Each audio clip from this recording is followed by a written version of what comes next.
right, welcome to Active Lifestyles at the Orion Center. We're very fortunate today to have Jim Barnes. Jim Barnes is a World War II veteran and has seen a lot of action in World War II, specifically in the Pacific region.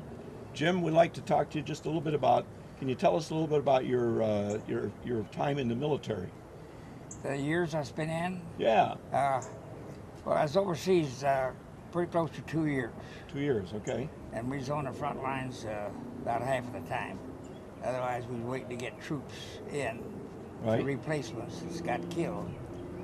And we took San Pablo Airfield, and we figured we had about 700 Japs dead when we taken that airfield Wow. with a bombardment. 700 out of how many people? Oh, not of Americans, the Japanese. Oh, okay. Japanese. Go ahead and ask me the questions. Well, okay, now you started off in the Pacific. Now, Right. how many invasions did you actually take part in? 2. 2, okay. And what islands were those? The Philippines, we walked across Leyte, the length of it, Okay. secured that, and then we had a break in there in between, and then we got replacements, and then we went to Okinawa. Okay, and what was your job? Flamethrower. Flamethrower. Oh man, that sounds like a dangerous job. Oh, it was. It's worse when you think about it. Yeah. And those old farm boys like myself, you don't worry about it. Yeah. And So you got up pretty close and personal to some of those Japanese. oh God, we burned out some of the foxholes, Yeah. and you could hear the people in there. But honey, that's war, buddy, Yeah, you're right. It is war. and it's No not holes. peacetime. No holes barred on that one, right? And we killed everything that was in front of us. You better have the password. You better have the password, because if you don't, you got shot. You remember any of the passwords? Oh, God. Geronimo, right? Well, it's simple, but Yeah. well, you could remember, But Yeah. we had a lot of good times and a lot of bad times. So what was your first invasion? We was in on Leyte in the Philippines. Was that under fire when you went in there? Oh gosh, yes. Okay. And you went in, did you go in on like an LST? LST, All right. and we made a landing. We made a pretty good landing with, and then MacArthur's a smart boy. Yeah. So MacArthur was involved with this whole campaign, I understand. Oh gosh, yes. Come on, don't leave. Yes, he was. He was the head of it. Okay. And they liked the Philippine people liked him. Yeah. Well, he was pretty popular over there, from what I MacArthur. understand. Yeah. So so you got involved in the first invasion at Leyte, Leyte, yeah. and how long did that take on that particular island to secure the island? Oh, at least a couple of months. A couple of months. And out of those 2 months, how many soldiers did you lose? Not very many. Okay. But when we took San Pablo Airfield, we had the long toms come up. What's a long tom? Is that the big cannons? Yep. Okay. And they could drop the artillery right close to it. And it just took time. Were those like 105 howitzers that Yeah. were going in there? Yeah. So it took you time to get the airfield secured. Once you got that secured, and then the U.S. had an air base that they could work from right there, right? Yeah. And we figured that after we took that airfield, they figured there's about 700 Japs we killed at the side of the. Wow. People couldn't stand it nowadays, but we was all young in our 20s and 25. and Right. We was ready to go. You're invincible at that point, right? Nothing can happen. You right? Well, that was the plan. That was, I guess, from when Eisenhower did the invasion in France. Yeah. The plan was to use guys between 18 and 22 who were, Yeah. fairly young and really And thought they they used were a lot invincible. of farm boys too. A lot of farm boys? Yeah. And you were a farm boy, obviously. Indiana, Yeah. Missouri, Mm-hmm. Finchel. They's all our age group, and so we went in there to win it. You went into to clean house. So late from there, you got that secured, and that took you what, 2 months? You said. Oh yeah, something like that. And now from going there, then you went where? To Philippines? Yeah. No, we went to Okinawa. Okinawa. Oh, okay. So you were involved at Okinawa. Oh gosh, yeah. We come back and rested, and got most of us get replacements. People that we got killed, Right. and of course we got replacements back up to strength. Right. It took a little time, and then we headed. We didn't know exactly where we was going till we got on the boat, Oh, really? and then they told us we headed for Okinawa. So that was, I assume that was pretty heavily fortified It by was. the Japanese. Yes, yes. That was a particularly nasty one from what I heard. Well, Skyline Ridge. Skyline Ridge. Yeah. Now, I assume you did the same kind of landing there, LST going on Yeah. shore, Yeah. under fire. Yes. Wow. And but as I said, it wasn't a one-man operation. MacArthur had a whole crew of people. Yep. And I assume, did the Air Force go in and I assume bomb before you guys yes, got they there? did. They tried to soften it up Yep. with these big bombs, but they were dug in. Japs had dug in these caves so far that they didn't touch them. Really? And one cave we come into, we took about 300 women out of a cave Women? that they had their slaves, and they had the Philippine people to bring, and the Jap bring food to them, Really? And if they didn't bring them enough of food, they cut their fingers off. Wow. Now, I ain't woofing. You could. No, I can believe I that. don't care what you say. I can believe that. And They were pretty nasty at, Oh, at that point. and they had no, like we did. You didn't want to kill anybody if they surrendered anything. Right. But these people didn't take any prisoners. And they didn't surrender very easy either, Oh did gosh, no. they? They fought to the death, pretty much. Yep. Pretty close. They shot to death. Yeah. So with your flamethrower, you must have been pretty much right into the meat of the action there. We burned out a lot of holes, Yeah. tunnels where it's going in, and foxholes. Yep. And my buddy from Indiana, he carried a BR that's a machine gun. Right. I know what it is. And both of us had a helper.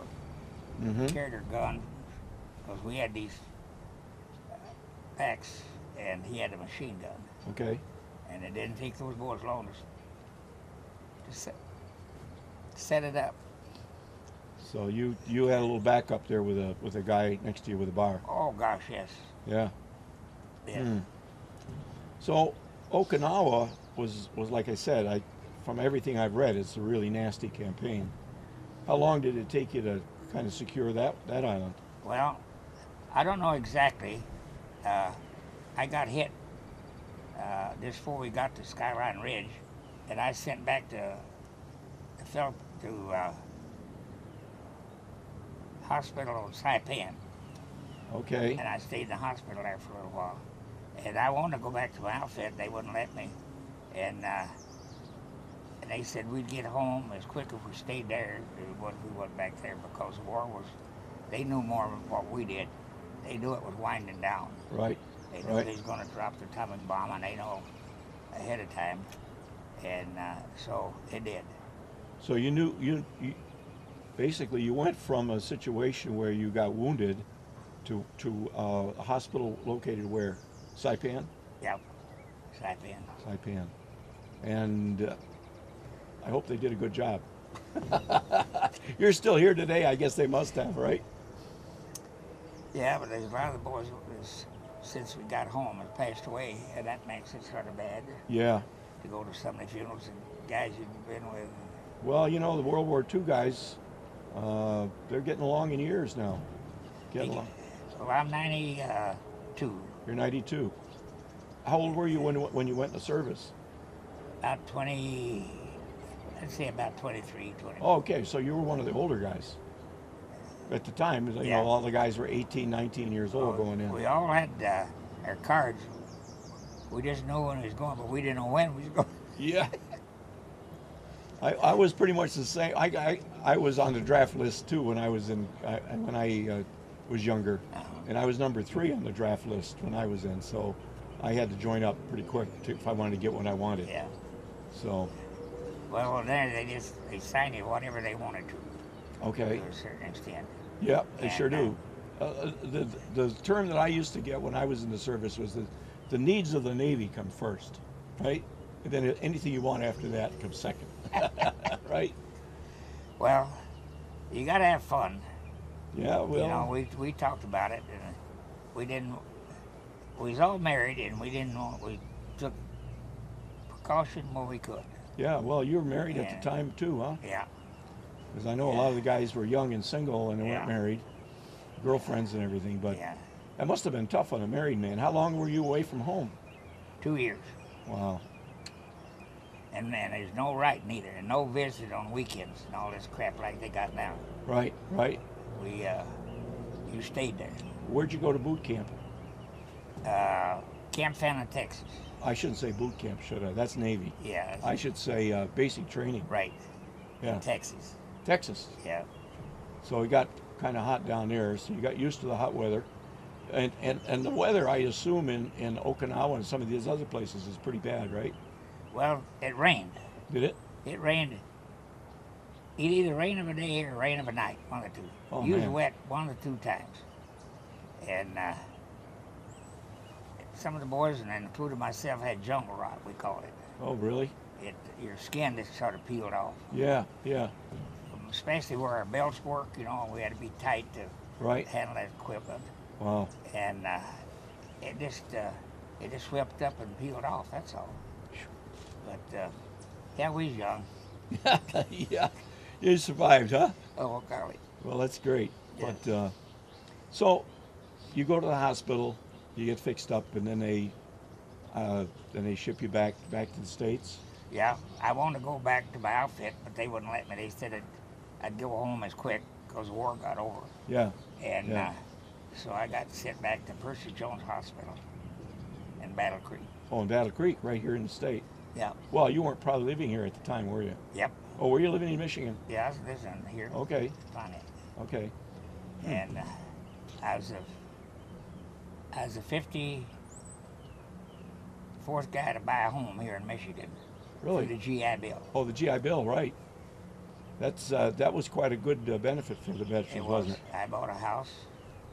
We didn't buy it to live there not very long because we was going to build a house. Yeah. And we lived there a couple of years, and then we built a house at Orchard Lake. We lived out there 22 years. And then did you build this house or buy this house? I built this house. Oh, yeah. I built the one in Orchard Lake, and I built the one here. Well, you got a beautiful piece of property here, that's for sure. Well, it butts up to the state land. That's what makes it look Yeah. better. Right. And Right. and you own it as much as anybody else. You own the state land. Well, Right. people don't take advantage of it like they should. They Right. have a nice ball mountain up here, you know. Oh, yeah. Lake Uh, Orion is really nice. It's got a but lot of people- parkland for the size of the People city. don't go. Well, some people do. Well, Yeah. Some Very people few. do. Anyway, everybody looks at the World War II veterans as being a great generation. And believe me, I've talked, now I think you're the fifth or sixth one that I've interviewed. And every one has just been unbelievably great. I mean, you guys have sacrificed so much for our generation. It's just unbelievable. And we appreciate your service. It's been fantastic. well, we didn't know we was going to have all these conflicts after this war either, because they said this would be the end of it. The end of the wars, right? And I think they really meant it. Well, But we don't have the government like Eisenhower and these boys in there with the government like we used to. right. You know, Well, it's pretty hard because, you know, there's conflicts going on all over the world right Yeah. now. And and it's not just the United States. Yeah, but we can't feed the world. Right. But anyway, listen, we're at the end of our time, Jim. Okay. And I really appreciate you talking thank to you. us today. It's been great talking to you, and I didn't realize I was with a flamethrower all this whole time. Thank you. Please remember that CFL bulbs, you know, those curly, energy-efficient light bulbs everybody is using to save electricity, shouldn't be thrown away in your trash. Neither should batteries or home medical sharps. You can check with your local community to see where they can be recycled. Some retailers will allow you to bring them in for recycling. You can also order simple kits online that allow you to collect your recyclables and simply mail them away to be properly recycled. This green tip was brought to you by your friends at Waste Management. Welcome to the next portion of Active Living. We're very fortunate to have Clarence Cameron with us today. Clarence is a veteran from the United States Marines, and we'd like to talk to Clarence about some of his experiences. Tell us about when you joined the Marines. I joined the Marines in 1953. Went to boot camp in August the 7th and took the train to San Diego. And everybody was very pleasant. When we got off the train, we got on a bus and took us to recruit depot in San Diego, and everybody was charming. When the bus stopped at the base, we got off the bus, and everything broke loose. Everything, the demeanor, the DI was just, I thought to myself, what am I getting myself into? This has got to be a nightmare. And they told me to put my feet on the yellow footprints. Yeah. And there I stood, shaking. And I had one of those, you know, back in the 50s, we combed our hair, you know, big time. The you DA. Know. Yeah, you know, the DA, the New Yorker on the back. Right. And went in there and sat in that barber's chair, and zip, everything was gone. Everything was gone. And that was my start of my boot camp. Well, I heard the DIs are pretty nice guys. Oh, they're just wonderful, wonderful. You never forget your DI's name. I have a good musician friend who was a DI. Oh. And actually he's a pretty nice guy, but I can imagine him in a military situation. I bet he would really be what kind of wild. Yeah, they're spit and polish. Oh, yeah. All the way around. They're there to do the job to keep us alive, Right. and learn everything. So Now, what was your specialty? Were you I was, after boot camp, went to individual combat training, and then we headed to San Diego and got on an APA, attack personnel. What's the other A for? You were a Navy man. I can't tell you. Oh, okay. I was never aboard. It's a secret? I was never aboard a ship. Oh, See, okay. I was Oh. in for 4 years and never aboard a ship. Oh, so we landed in Korea, and I got to Ascom City, and then went up to Munsan in Korea, South Korea, just below the 38th parallel, and they put me in a comm company, and I was a wireman. But our main job was a rifleman in the Marine Corps. Everybody's got to qualify. Right. Even the Right. Remington Raiders Right. had to qualify. Now, So when you're a wireman, what do you do? Do you actually string wire, or are you? string wire, climb the poles. Okay. And one funny thing about it is the poles in Korea were called Scotch poles. They were about like that, so you had to climb them like that. Right. And when we were stringing wire, we had to take our poles with us, and at night we had to guard them because the Koreans would come by and steal the poles for firewood. Oh, So we had to stay close to our. did they ever pull them out of the ground and put the communications out of business, or no? No. That was pretty safe then. Okay. So, and then it was pretty quiet. The only fearful time I had was on guard duty. I was guarding an ammo dump because I was a private, so I got all the, The good duty. Good duty. Yeah. And at night, you know, at 12 o'clock at night or in dark, the bad guys knew where you were, but you didn't know where the bad guys were. So Right. you were marching up and back. So it was, I'm glad to see the sun come up. Now, I assume that you were there during the, were you there at all during the actual Korean War? Were they actually, I got over there in '54. okay. So the war was pretty well, Pretty well. the armistice yeah. was Yeah, signed and yeah. everything was, Well, the armistice was never signed. well, it was so- never signed. It was, but yeah. So So you were sitting there, were you up near the 38th parallel when you were there? just short of Okay. the, yeah, up, got up to the Freedom Bridge Right. once and came back. So I got to see a lot of. Did you see the bad guys across the border there? Yeah. Yeah. So as long as they stayed over there. Yeah. So anyway, you're there, you're stringing wire, and what else do you do? That's about it. And you know, stand inspections and do your job. you know, whether it's night or day, you're out there, you know, servicing the wire or stand and watch on a switchboard. Right. Okay, on a switchboard. In other words, you're at it like kind of like a headquarters type of thing, Yeah. where you actually switch the calls from here to there. Yeah. Telephone operator. Yeah. Our code name was Wizard. Oh, okay. So, and the 5th Marines were Wind, and let's see, the 11th Marines artillery was Wood. Okay. So we pretty well memorized all that stuff. Yeah.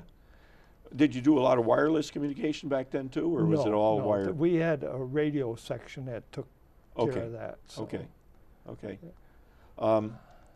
Now, how long were you actually over there? I was over there for 14 months. Okay. And came back with the division. We came back on the General Meg. Troop ship. Troop ship. Was that Yeah, fun? Oh yeah, it was. You know, we had The Navy guys give you a hard time? Marine Corps, George. I just wonder if the Navy guys gave you a hard time, because you guys, you know, a lot of times you get soldiers, I say soldiers, Marines on the ship, and they get seasick. Well, no, on going over, I was put on mess duty. I was in the APA. They had where they dumped the garbage, and you had the rubber gloves on, and you had to go through the garbage to make sure there was no knives and forks. Really? So that sort of got me out of being seasick. So Oh, that sounds like great duty. yeah, you know, squishing around there. So and I got to give you guys one. The chow on the ship was very good. Yeah. Yeah. Well, and talking to Jim just earlier, I mean, the chow that he had was sea rations from 1955. I agree with that too. Yeah. I agree with that. When I got on the ship, we had whole milk, and when I got into Korea and it was time for breakfast, we went down there and there's this great big tub of milk, and I thought, my God, I went to heaven. I dipped my canteen in there and took one big swig. Here it was, powdered milk, and I just no, that's not. That's Well, there not- probably wasn't a lot of cows over there to get the milk. That's true. That's true. So now you come back. Are you getting out of the service at this point, or do you have further assignments? No, we came back to Camp Pendleton, California, and they gave us 20 days leave, I believe it was, and I met my future wife back then, and I told everybody that when I get out, I'll probably get married, and they said, well, if you stay in, the Marine Corps would issue you a wife. So I says, what? So I got out to get my own. Oh, is that right? Yeah. You didn't take the military No, issue. I didn't know what I was going to get. Well, it sounds like a great time. But I assume when you got back, you were back where did you come back to? Did you go? Were you on the West Coast? Yeah, Camp Pendleton, California. Okay. And Okay. stayed there for. I got there in '50. I was out. Stayed there for a year, and then I got discharged in '56. Right. Right. So. Well, it's a little bit before I went in. I went in 1960, and spent some time in a wonderful place called Argentia, Newfoundland. Oh, okay. Yeah. Okay. Yeah. Spent 2 years up there. Yeah. And we were lucky. We were fairly lucky. You were allowed to have your wife up there, and we were tracking U.S. as well as Soviet submarines. Oh, That was okay. our job up there. Okay. And then I got lucky and went down to Norfolk, Virginia, Okay. and spent some time down there. And I know the Marines love Norfolk, Virginia, right? Yeah, you're right. Yeah. Anyway, so what other experiences did you have in the Marines? I assume you guys have, like, do you still go to reunions and those types of things? Oh, yes. I know like the Navy guys, they have like ship reunions that they go to. The Marine Corps has their birthday November the 10th. Okay. And basically, the Marine detachment at Selfridge holds a reunion on November the 10th, and it was in the Best Western Motel in Sterling Heights. Okay. So I've been to 11 of them. It's military theme all the way around. Is that a good time? Good normally? time, absolutely. Yeah. It's just like old home week. Yeah.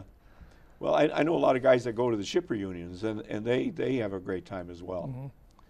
Now, are you involved with the, I assume you're involved with the VFW as well? I'm involved with the VFW 334. I'm also involved, I'm the commander of the North Oakland County Young Marines Oh, really? from ages 8 to graduation.